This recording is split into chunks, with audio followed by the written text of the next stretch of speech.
So firstly, welcome. Again, my name's Bernard. If you don't know me yet, I'm one of the leaders here, and it's so great that you are with us on this beautiful Sunday morning. I quite like autumn because it's bright, but I don't like the way that it's running off screen on a Sunday morning because it's bright. But I hope that the beauty and the brightness of this autumn day just fills you with a feeling of lightness and a feeling with joy. Hey now. We're in a series talking about friendship. A quick show of hands if you've got all the friends that you want in the world. Good, then this series is for you. Oh, I saw a hand there, he was like, yeah, I've got everything. And I want to start today by reading 1 Corinthians 12, verses 12 to 22. Feel free to follow if you wish. If not, it will be illegible on the screen behind me. You can pretend to follow there. This is what it says. It says, just as a body, though one has many parts, but all its many parts form one body, so it is with Christ. For we were all baptized by one Spirit, so as to form one body. Whether Jews or Gentiles, slaves or free, we were all given the one Spirit to drink. Even so, the body is made up not of one part, but of many. Now, if the foot should say, because I'm not a hand, I do not belong to the body, it would not for that reason stop being part of the body. And if the ear should say, because I'm not an eye, I do not belong to the body, it would not for that reason stop being part of the body. If the whole body were an eye, where would the sense of hearing be? If the whole body were an ear, where would the sense of smell be? But in fact, God has placed the parts in the body, every one of them, just as He wanted them to be.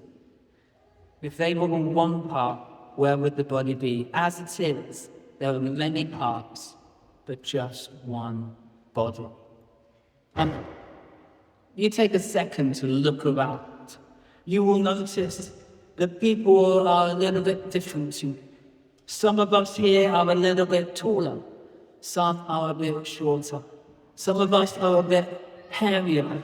Some of us are a bit smilier. Some of us are a bit smellier. Some of us are a little bit funnier. Some of us are a little bit funnier looking. We're different people. We have different gifts and different personalities.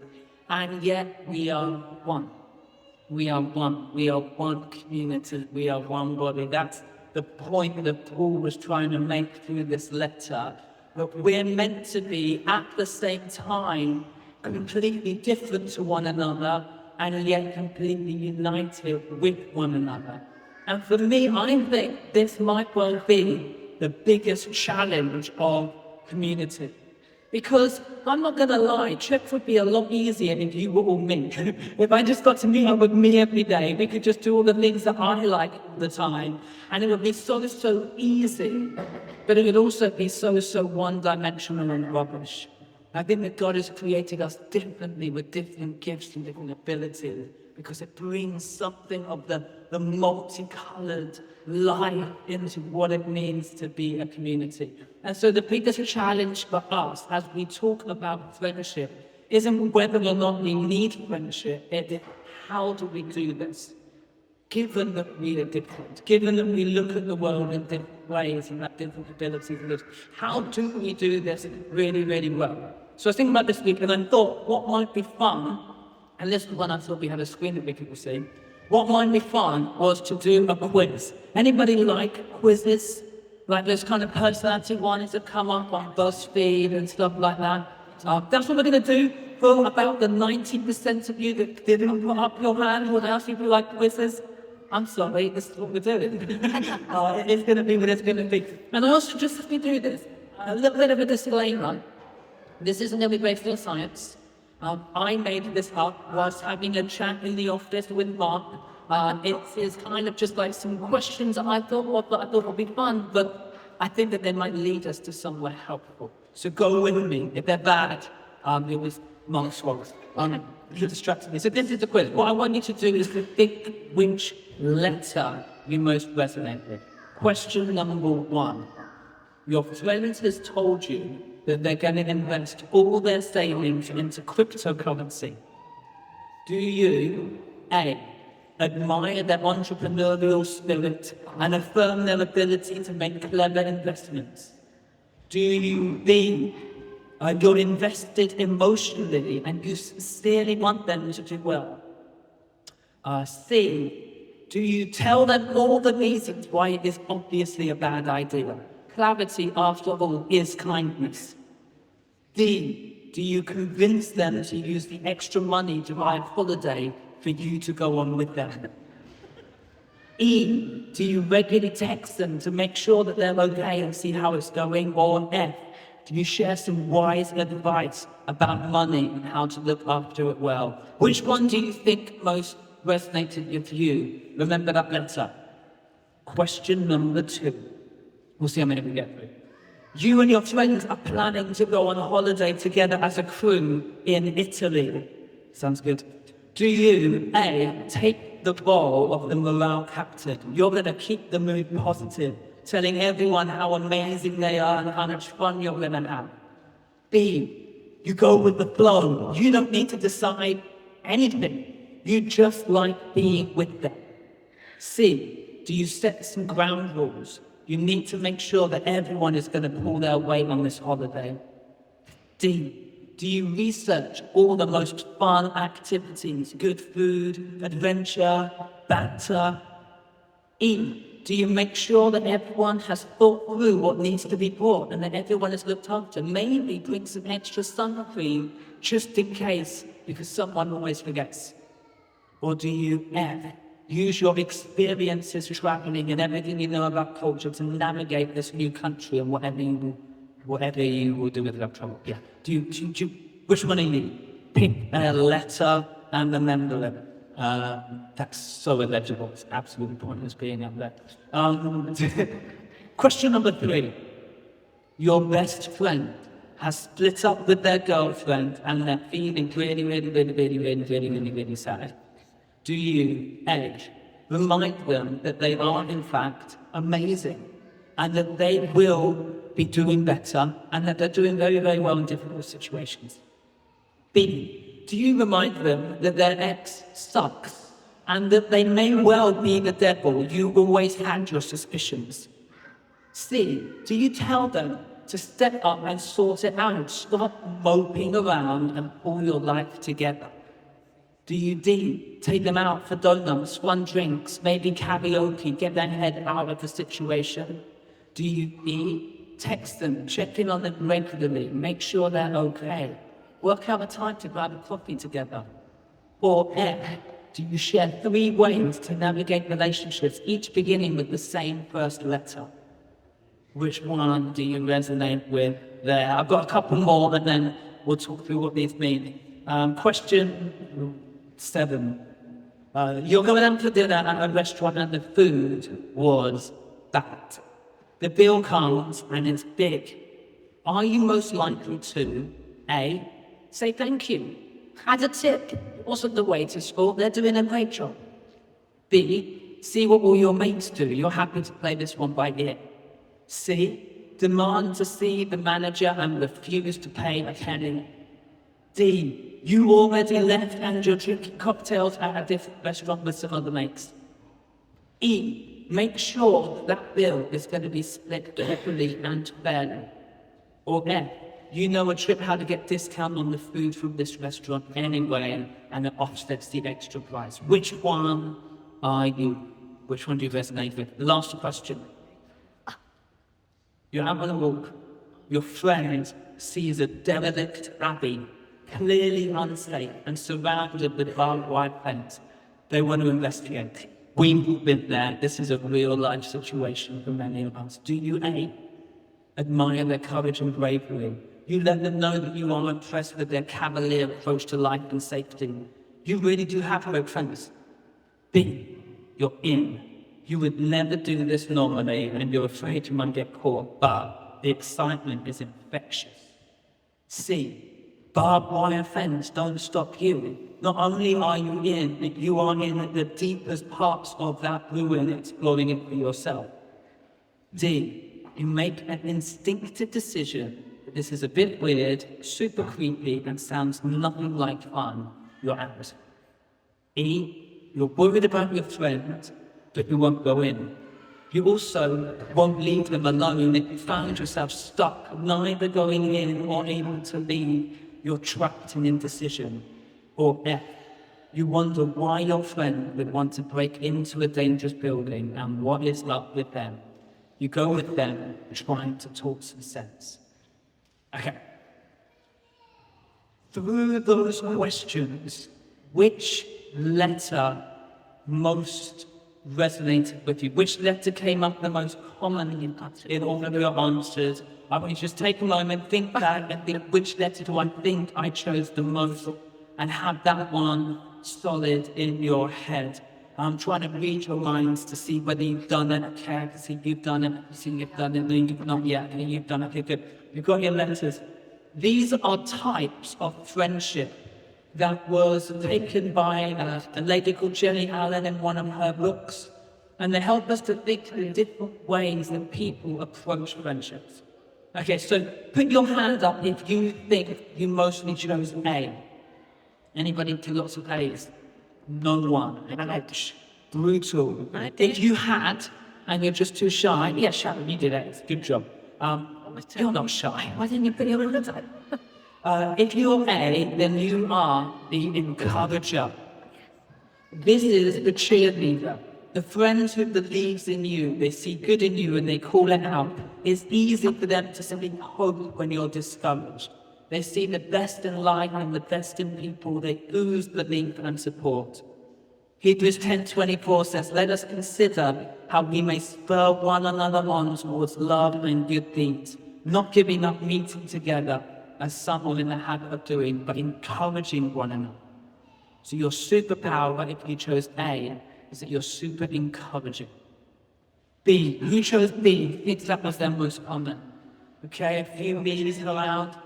These are the foxhole friends. These are the good companions. Think Samwise Gamgee in The Lord of the Rings. So I can't carry them, then I can carry you, Frodo. That is the foxhole friend.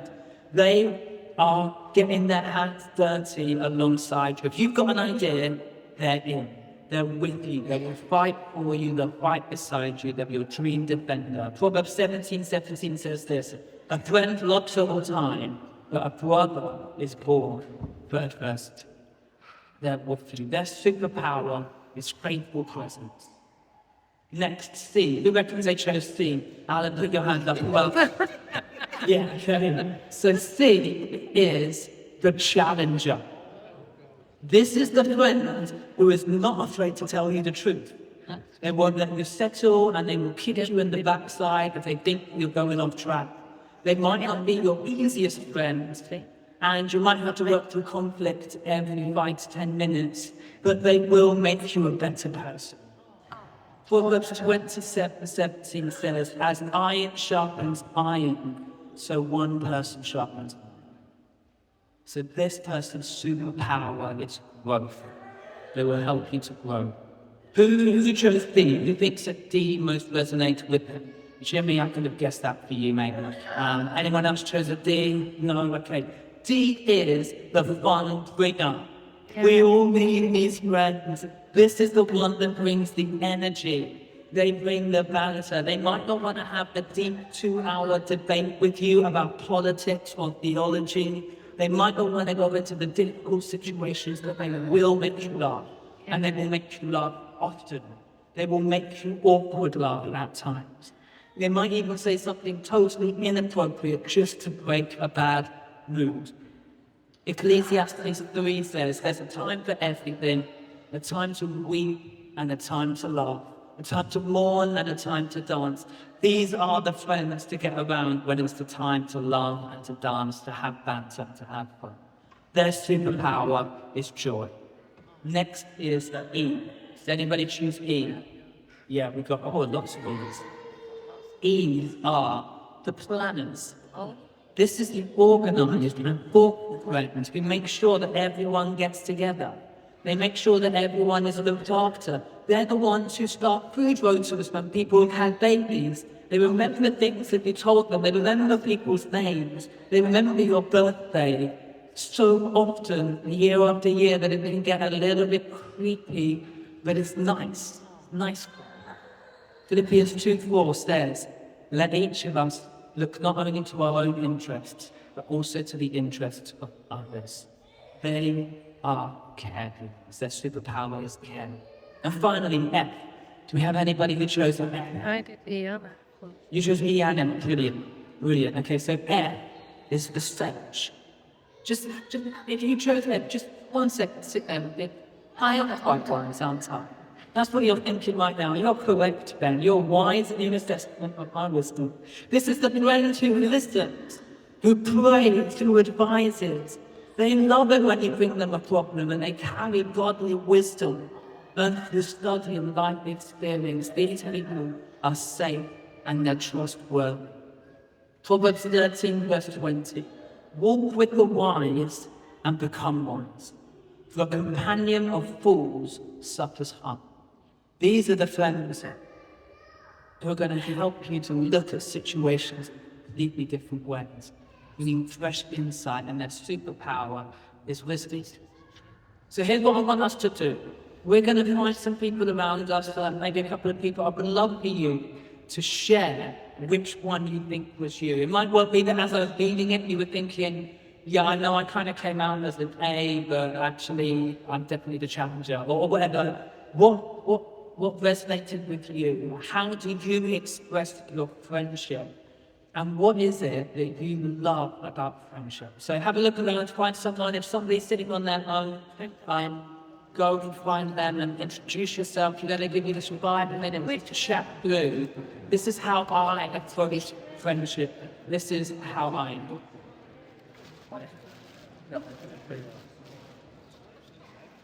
Tell me.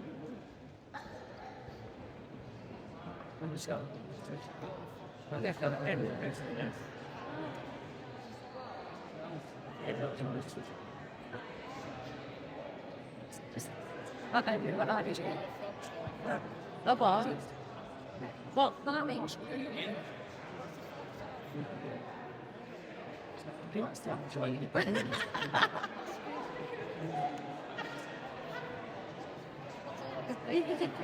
which one's what food?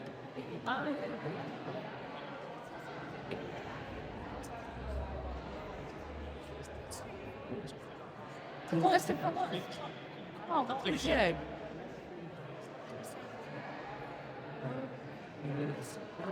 That's what we call it.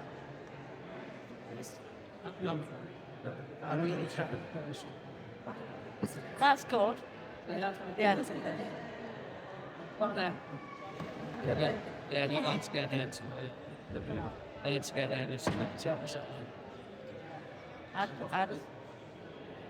It's waiting. It's to see that. That's the deal. It's so steady.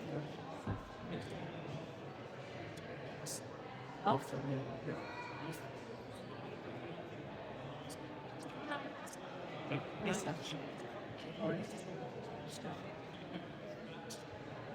Yes, it's news about that.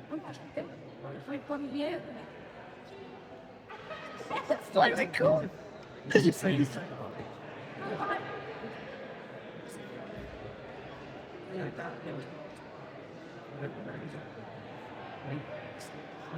The danger of yeah. Big one. It's just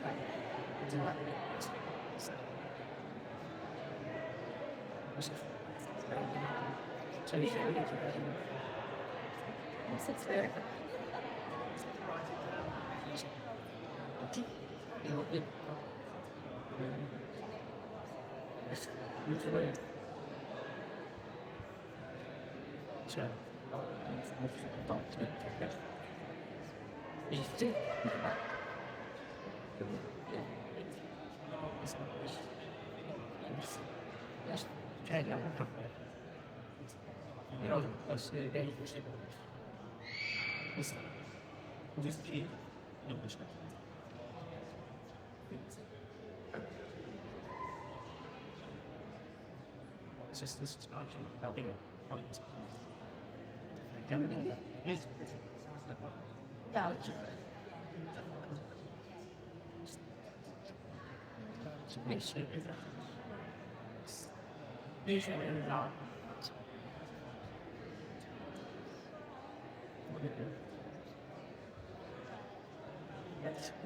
Yeah, I'm going to give you 30 seconds and then we're going to continue.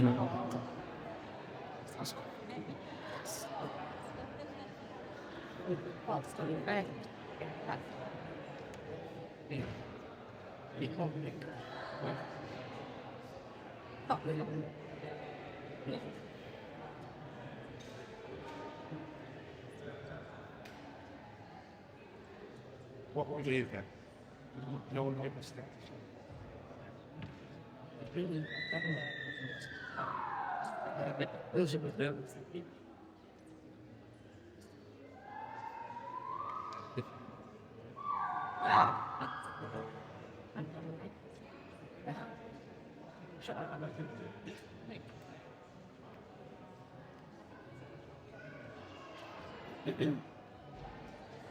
Okay.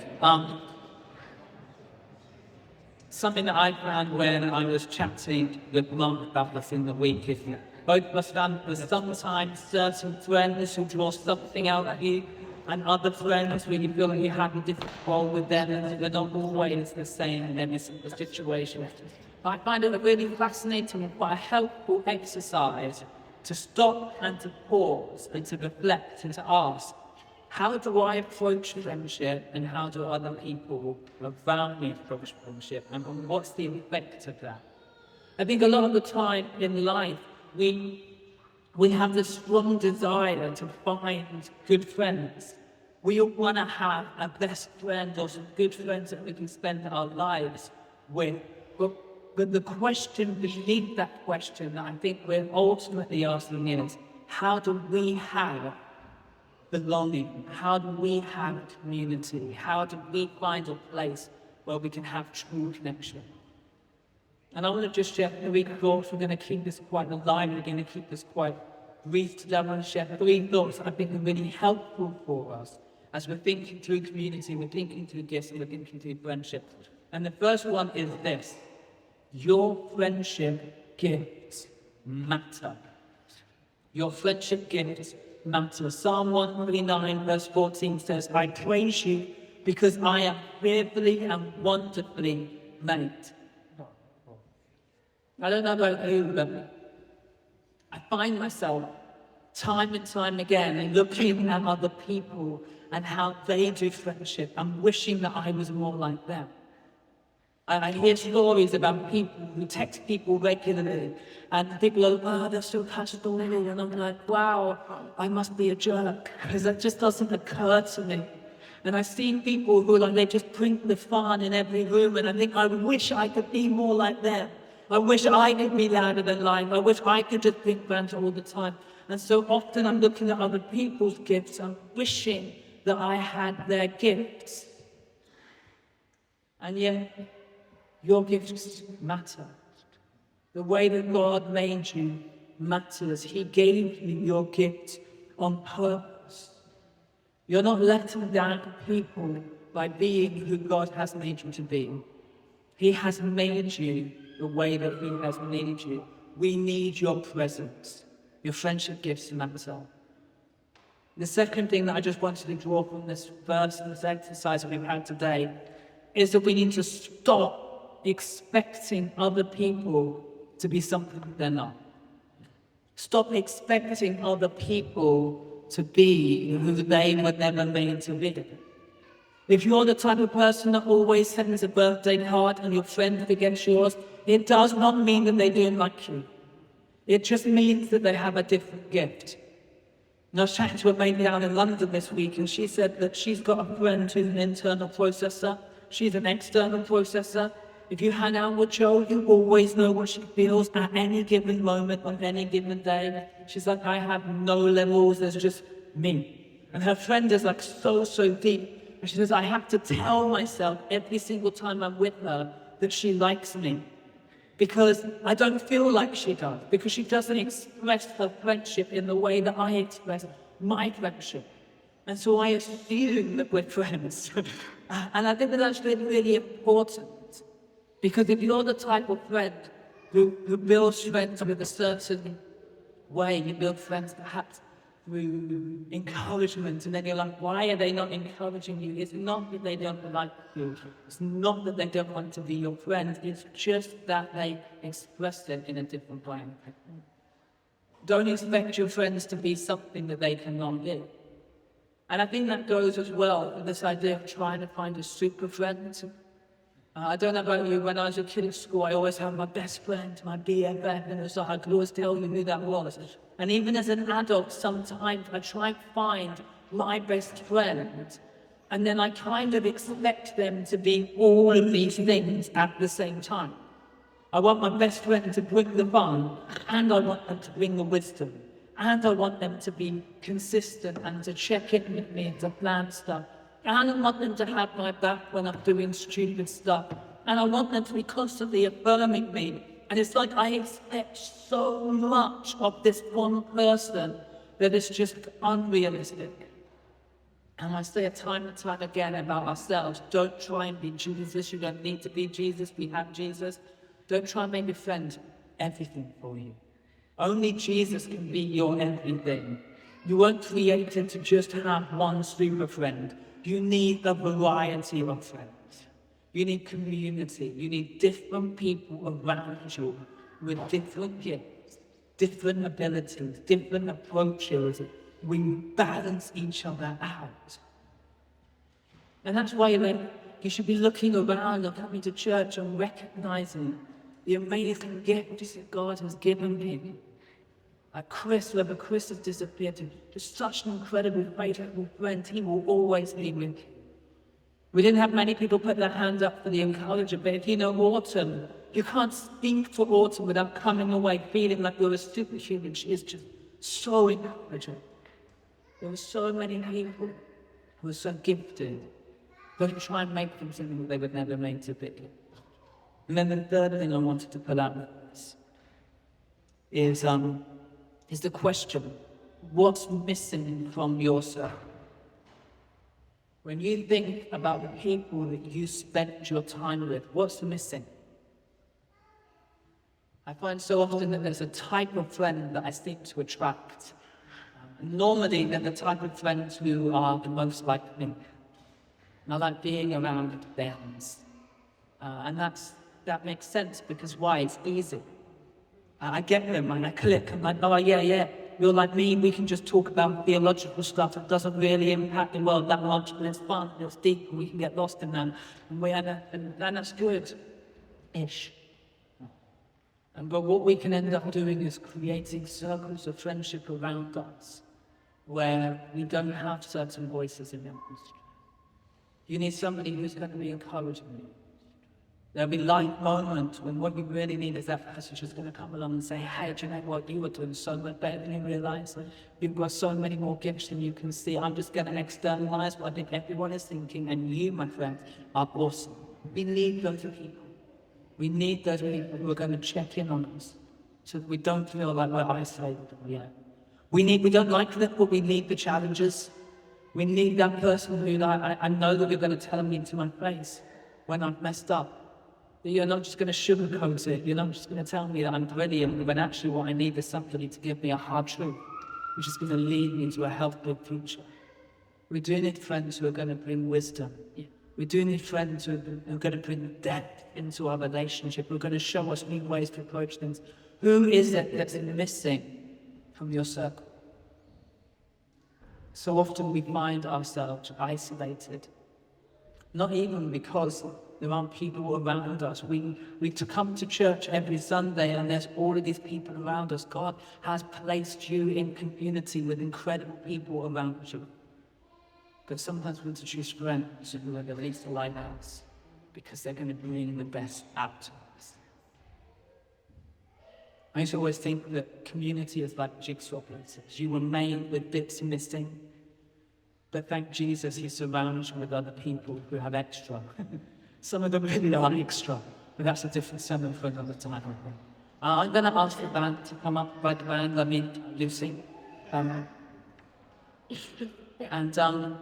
What I want to do is to just give us a little bit of space, actually. I didn't want to talk too much today. I really felt like God wanted to speak to us. So I wanted to keep this a little bit brief, but I feel that there's some people who maybe just need a moment with God today. And as I was praying, there was 3 different types of people that God really put in my heart. And what we're going to do, we're going to just stay, we're going to have a bit of time praying and hearing from God, and I'm going to pray for anybody who wants to pray. But I believe there's some people here today who feel like they've lost who they really are. Now, I remember years ago, I was in a season of my life where it was just challenge after challenge after challenge. And naturally, I'm an extrovert. I'm around people and I just get more and more energy, and then the more I'm around people, the more energy I get, and I loved it. And I found that in this season, I started to find people harder, and I started to pull away from people. And I became more and more introverted. And what I found then was that my introversion didn't help me, and I spiraled. And so the more sad I felt, the more introverted I became, and the more I pulled away from people, and I spiraled. And after once I realized that I wasn't even myself. And as I was praying, I felt like God was saying, and there's some people here today, and if you're honest and you look at who you are today, you're no longer you. Your gift is to be the fun bringer, and yet you're the one listening to emo music, drinking red wine, and has readiness to come out of. It's just not you. You're supposed to be the encourager, and yet I found that you've lost your words. And you're just thinking nice thoughts rather than speaking. You're supposed to be the faithful one. And you find yourself distant from people who are no longer in you anymore. And Isaiah 40:31 says this: those who hope on the Lord will renew their strength. They will soar on wings like eagles. They will run and not grow weary. They will walk and not grow faint. And I believe that God wants to do a healing work with some people today. He wants to restore you, to being who He created you to be. And maybe you've even been trying and working hard to be something that you were never meant to be. I believe He wants to restore you to be you. The second type of people that He put on my heart when I was praying are those who are lonely, and not just lonely on the lightest of touches, but you're deeply lonely. When I say what friend is missing, you're like all of them. I'm not missing a friend, I'm missing friendship. I'm not just missing a person, I'm missing community. Something's happened, and I'm no longer who I'm meant to be with people who I'm meant to be with anymore. Maybe it's still a shadow of the pandemic, that you were isolated, that you were distant, and you never got back. But right now you're sitting here and you're like, when I'm honest, I just feel so alone. And it's not that there's not people around me. There's just not connection. There's not depth. There's not friendship and relationship. And I'm going to pray for you in a minute as well. That's the second time I felt that God wanted to do something with today. And the third time, I feel that there's people who are here today, and there's been trust that has been broken. Someone you trusted let you down, and they hurt you. And that has created this barrier, this wall that you now put up between you and other people. And you're like, forget those people who want to bring wisdom because I've trusted them before and they've led me wrong. Forget those people who want to have some kind of depth of relationships just too risky for me now. It hurt bad. And so now I just keep people at a healthy distance. And that rule, we spoke about this a few weeks ago, but that rule is robbing you. That rule is denying you of what you were created to experience. You were made for community. Right in the beginning of creation, God creates man. He places him in the garden, and what does He say? Before anything else is formed, there's no sin in the world. There's no temptation in the world. God looks at man and says, it is not good for him to be alone. Before the fall, God looked at us and said, you are not created for loneliness. You are not created for isolation. You were not created for these walls and these barriers that have existed between us. It is not good for man to be alone. And I believe that God wanted to do something in those three areas. Those who have lost themselves, those who find themselves lonely, hungry for connection, and those who have been hurt. And when you've been hurt, it's not really enough to just say, get over it. Sometimes there has to be healing. And sometimes that healing can take time. But I believe that the Holy Spirit wants to do something today. So I'm just going to ask you to close your eyes.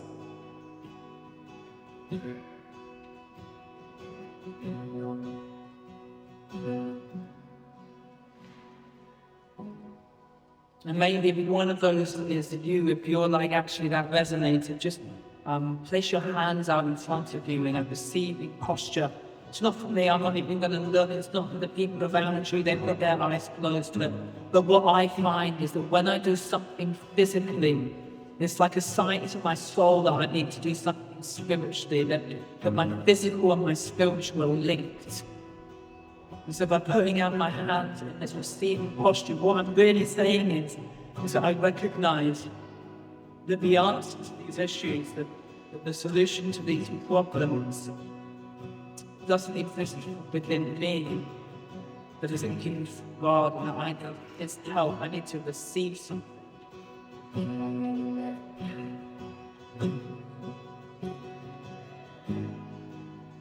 And so let me just pray for you.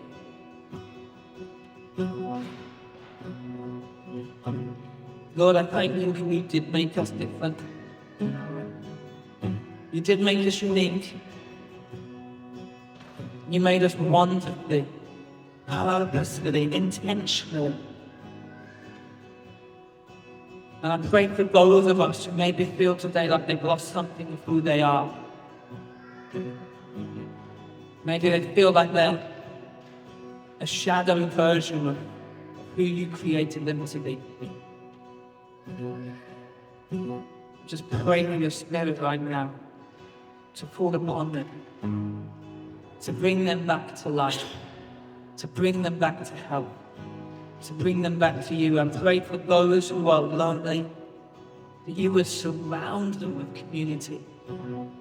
And not just crowds, not just people, that they would know depth of relationship. They would know vulnerability, intimacy, they would know fun, they would know laughter, they would know help, they would know hope, they would know faithfulness, they would know joy. I pray for those who have been hurt, deeply hurt, that you'd help them to restore what was lost. You start to tear down some of those walls that come between them and other people. I pray, Lord, that you'd help them to forgive when forgiveness is needed. But the more than anything else, you would bring your freedom.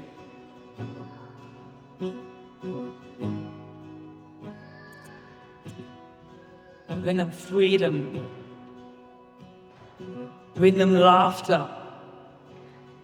Bless them with joy. And Lord, for us as a community, I pray the same. I pray that we would find such maturity, such a blessing when we stop looking at ourselves and start looking at those around us. Let us build fun, fantastic, fulfilling, impacting friendships to glorify you, to bless your name. Thank you, Jesus. Amen.